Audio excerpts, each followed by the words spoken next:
Okay, good day, eh? Welcome to C7 Hobbies, episode 10. I'm Colossal Meltdown. My friends call me Colossal or CMD. Why Colossal? Well, with the name of Seymour Butts. Really, guys? Are we already scraping the bottom of the barrel by episode 10? Ah, let's just go with Colossal. We've all had the oh no, I've ruined it moment, eh? Like, let's make painting fun again, not a stress test. Stop letting fear hold you back. This step by step guide will hopefully help you tackle your first paint job stress free. Learn how to overcome the fear of messing up your model with simple mindset shifts and easy tips.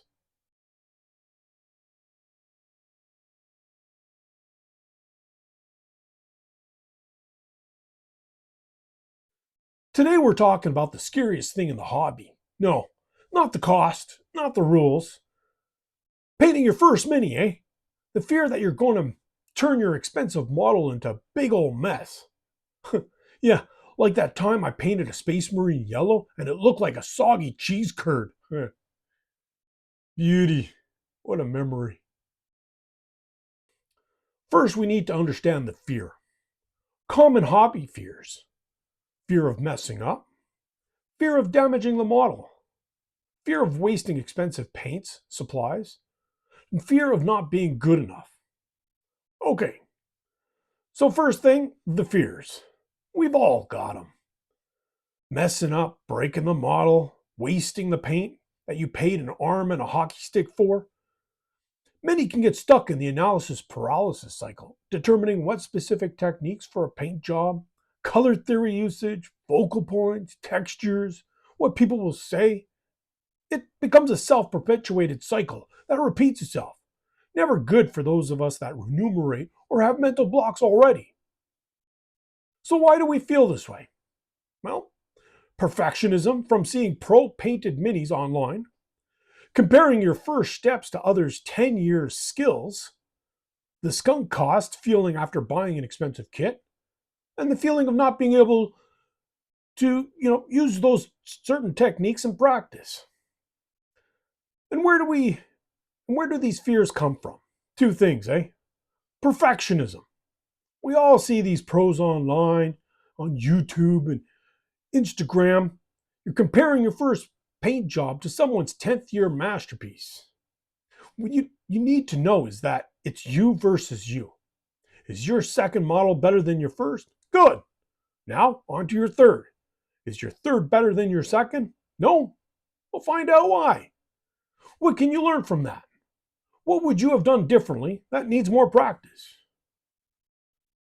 With fear, it can lead to avoidance behavior. How fear leads to procrastination. Recognizing when you're avoiding versus when you're actually planning. And then you're avoiding painting altogether. The mini just stares at you from the shelf, judging you, eh? Yeah, like Aunt Karen at Christmas dinner. So here are some mindset shifts. Here are some things to help change your mental framing, a change of perspective, or a new paradigm. Painting is reversible. Stripping paint and repainting, kind of a safety net concept. Stories of minis being rescued after a paint disaster. So here's the deal: painting is reversible. You can strip paint off a mini and start again. It's not like tattooing your cousin's forehead, eh? You can also just rebase and start again, as long as the paint was not caked on, but you can start over at any time. First minis are practice, not perfection. Treat them as stepping stone, not masterpieces. Your first minis are just practice, so don't make them golden demon winners, eh? Just make them playable. Do they look great at arm's length away? No one is going to inspect each of your minis like.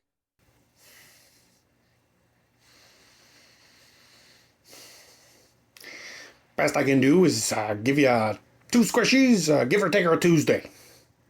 Tabletop standard is a win. Play ready doesn't mean competition level and 35 hours per figure. And remember, tabletop standard means it looks good from across the table while you're winning the game. That's a win-win. Practice and practical confidence boosters. 1. Start with a cheap or test model. Practice on something you don't mind messing up. Step 1. Start with a cheap mini or something you don't mind experimenting on, like that weird goblin you got for free. 2. Limit your color palette. Avoid overwhelming yourself by working with fewer choices. Limit your colors. Don't dump out the whole paint rack like you're making a poutine buffet, eh? If you have too many colors, it can become too much of a cognitive load. Oh no! What should I use? The slate gray, the uniform gray, the wizard's gray, or the warm gray? Just grab a gray. Keep it simple. Less is more. 3. Break it into stages. Focus on one skill at a time. Base coating, washes, highlights. Break it into stages. Base coat one day, wash the next, highlight the day after. Slow and steady, eh? Don't rush it. Everyone wants to be doing NNM, NMM, or OSL. Definition and meaning are in the videos above, episode 6, eh? But you need to get the basics right first, else nothing falls into place. Complete step 1 before moving to step 2 and onwards. Consistency is key. 4. Learn to love the ugly stage. Every mini looks bad halfway through. Don't judge too early. There's a saying, trust the process. I know it's hard when you're trying to learn this process, but it will come over time. It just takes practice and in seeing how each step comes along together for the overall look at the end.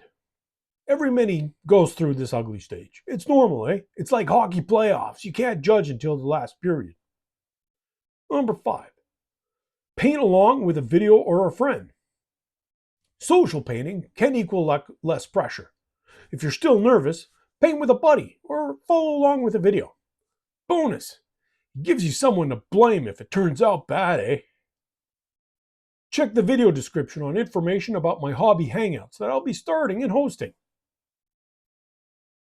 Alright, now on to tools and techniques that can help. Use primer as a confidence layer. Primer helps paint stick. Makes mistakes easier to fix. Primer's your friend. It's like a winter parka for your model. Keeps the paint on, eh? When you're starting out, it could be your primary color too. Painting black Templars? Use a black primer. Boom! You're already halfway there. Thin paints equals fewer mistakes. Why over-thick paint causes stress. It adds layer texture, can cover up details, etc. I know we would all love to coat everything in one layer of paint and be done with it. But thin your paints. Thick paint's like trying to spread frozen butter, tears up most of the toast and your mood. Thick paint can have its usage, but like everything else, for starting out, make sure your paints coat evenly. Yes, there will be times you'll need 2 or 3 coats and sometimes 5 coats. I'm looking at you, yellow. There are techniques out there to help overcome this, which we'll be able to cover in a later video. Washes and dry brushing are forgiving. These are beginner-friendly techniques that hide imperfections. But they're not only used for beginners. Washes and dry brushing, the duct tape and WD-40 of the hobby, eh? They hide mistakes and make things look like a pro. Don't listen to the elitists that say you need to avoid these to really properly learn how to paint. Yes, they could be a crutch, but each item and technique has their place and usage, based on the situation, the model, time constraints, and the level of work and detail you wish to complete. Just the tip rule. Only load a small amount of paint on the brush. This is where you do not need to go all in. Don't bow to social pressures, eh? You want to maintain your brushes and be able to spread the paint in a controlled manner. Too much paint has destroyed too many friendships and marriages. Don't be a victim. So remember, just the tip rule. Don't overload the brush, eh? Emotional wins and milestones. Celebrate small victories. First layer done? That's progress worth smiling about. Go to the washes completed without washing or fully flooding and pooling all over the model? Good on ya, eh? Celebrate every small victory, no matter how small. Painting can be a challenge to many. Keep positive, enjoy each win. That's a win in life, eh? Photograph your work. See improvements over time. It kills perfectionism. Take photos of your minis, not for bragging rights, but so you can see your progress over time. Take a shot of those battle sisters after they've been based. Then take another picture after you place your primary colors. Take another picture after the washes, etc. This will give you a journal of each troop type or character over time. After you've done 3, 4, 5 troop types or characters, take a look back. Heck, do it every quarter or every 6 months. You will see an improvement and can then celebrate the small victories. See what I did there? Share with a supportive community. Post in beginner-friendly groups, not just the pro-level showcases. Some communities can be intimidating for beginners to post after seeing so many almost masterpieces works being posted. They can provide you feedback, but will it be easily digestible? Are they speaking in beginner-friendly terms that you understand and you can put into action? Are you more confused than when you started? So share with a beginner and supportive community, not the pro-only forums where they measure brushstrokes with a microscope, eh? Check out the video description or on information about my beginner-friendly and supportive Discord community. Permission to experiment. Try new colors, techniques, and even weird ideas without fear. Most important, give yourself permission to experiment. Try weird colors, goofy ideas, whatever. It's your mini, eh?